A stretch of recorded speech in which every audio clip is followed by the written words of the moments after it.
السلام عليكم. نبداو كيف القاعده بالصلاه على رسول الله. اللهم صل وسلم وبارك على نبينا محمد وعلى اله وصحبه اجمعين. كيفكم؟ صحيحتكم لاباس؟ نتمنى تكونوا بخير وعلى خير مع هاد الشتيوه وهاد البرد. اليوم غنقدم معكم واحد الاكله غنيه عن التعريف ومحبوبه عند الاغلبيه ديال المغاربه. هاد الطبق غني عن التعريف، طبق رائع ديال العراسات وديال اللمات وديال كيسخن الذات. غسلتها مزيان بالخل والماء والملح، غسلتها جيدا، ودابا غادي نديرها فوق البوطه باش تحيد داك الماء. هذاك الماء هو اللي كيعطي الزفوره في التقليه. المهم غادي نحطها فوق النار ونحرك حتى يتبخر داك الماء ديالها كامل. غنغطيه ونخليه حتى تطلق داك الماء وغادي نحيدو، وغنعاود المره الثانيه نفس العمليه باش ما يجيكمش الفيديو طويل، ونرجع معكم باش نقدم لكم التوابل ان شاء الله. يلا نشعل واحد شويه ديال الملح صافي ونخليها فوق النار حتى تطلق داك الماء ديالها. صافي غنحط عليها بنات. هانتوما شفتوا هي طلقات، هانتوما شفتوا هاد الماء اللي طلقات. انا غادي نصفيها منه ندير ماء اخر ونعاود نرجعها نعاود نفس العمليه. نسيت ما قلت لكم ديروا واحد الطريف ديال اللحم ديال هذا ديال الراس ديال البقري، واحد الطريف قطعته ورشمته وخليته.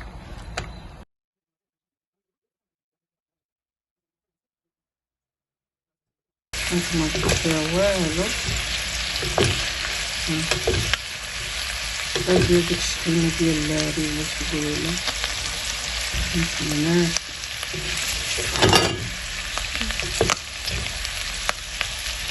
صافي دابا غادي ندير التوابل. عندي هنايا واحد المعلقه صغيره ديال الفلفله حمراء، عندي سكينجبير، معلقه صغيره ديال سكينجبير، معلقه صغيره ديال الخرقوم بلدي.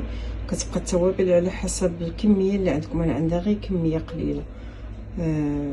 قلنا الخرقوم بلدي، عندي هنايا القزبر حبوب مدقوق، عندي راس معلقه ديال التوابل ديال اللحم ومليحه. التوابل هذيك صيدتها انا ما كتبش نحطها في العيد الكبير. المهم تنتقاسمها معكم من بعد. الصراحه كتجي بنينه. انا استعملتها في الدجاج واستعملتها في اللحم، الصراحه كتجي هائله. وعندي 4 ديال الفصوص ديال الثوم. صافي وهي هانتوما باش تعرفوا الحال دار الجميلات. هذيك التقليه اللي هذا اللي درت اللي حيت من هذاك الماء، هانتوما شفتوا مابقى فيها والو. صافي انا غادي نضيف التوابل كامله وغادي ندير هذوك 4 فصوص تاع الثومه ونديرها تقلى. انا غنديرها في كوكوط، غنحيدها من الطنجره ونديرها في كوكوط. زدت هنا ضفت واحد السودانيه، 2 ديال السودانيات على هذا الشكل بحال هكا، 2 قطعتهم طريفه رقاقه هما تيبانوا لكم. كتبقى اختياريه ولكن كتعطي واحد الطعم رائع ما نوصفش لكم. واللي بغى يديرها، اللي ما بغاش يديرها راه كياكلوها وليداتكم ماشي مشكل. المهم كتجي كتعطي واحد الطعم رائع. انا وليت كنديرها في الطواجن ديالي كاملين، ما كنديرش البزار. قلت لكم راه كنديرها هي في بلاصه البزار، كتجي بنينه والذ ما يكون الصراحه. دي كميه قليله مع هاد البرد غنضيف معها الحمص. بنات ها هي التقليه. صافي انا غادي نقلبها في الكوكوط ونرجع معكم باش نسد عليها، نروي نسد عليها. واحد الريحه طالعه دابا، واحد الريحه ما نوصفش لكم، روعه. المهم جربوها وان شاء الله غادي ترحموني عليها. البنات انا رويت التقليه وغادي نسد عليها ونخليها حتى طيب. عندي الحمص طياب. البنات ها هي التقليه شفتوا انا نشفات. انا غادي نزيد على الماء وغادي نرمي الحمص يطيب. المهم انا غادي نرمي هذيك الزليفه ديال الحمص وغنضيف في الماء باش يطيب الحمص غير كيطيب.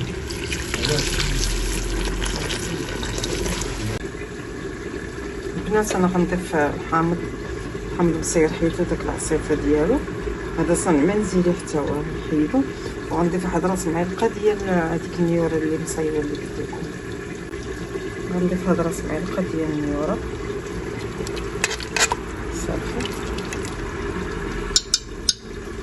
ها هي صافي طابت. غادي نخليها تنشف واحد شويه، غير شويه تشحر ونرجع معكم. هنايا غادي نضيف واحد نص معلقه ديال الكمون بلدي، وغنضيف القزبر ومعدنوس.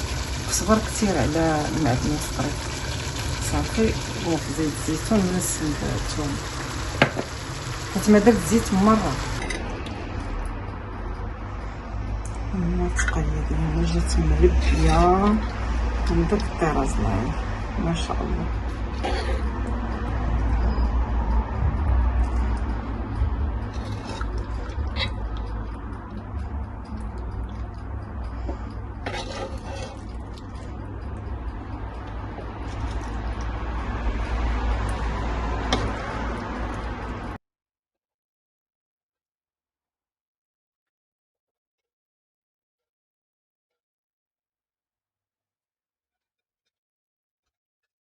البنات ها هي التقليه بطريقتي.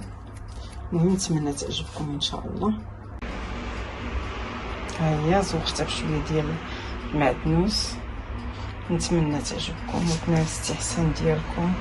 الصراحه رائعه جديده ما وصفتش لكم، جات معلكه وغزاله. الفيديو ديالنا وصل النهايه ديالو. ايوا ما تنساونيش من دعوات الخير.